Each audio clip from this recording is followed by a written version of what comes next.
case briefs, and so much more. LSData's got what you're looking for. In 1991, the Supreme Court of Pennsylvania heard the case Ruzzi v. Butler Petroleum Company, which centered on the principle that a contract cannot indemnify someone for their negligence unless it is explicitly stated.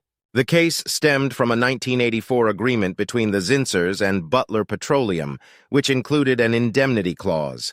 An explosion occurred during refurbishment of the Zinssers gas station, injuring Ruzzi, who then sued Butler Petroleum.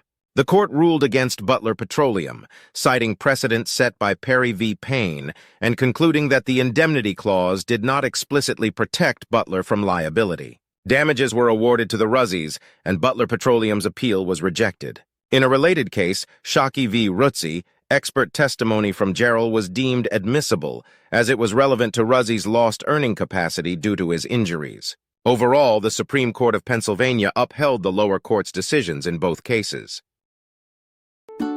Case briefs, and so much more. LSData's got what you're looking for. Visit lsd.law, elevate your mind.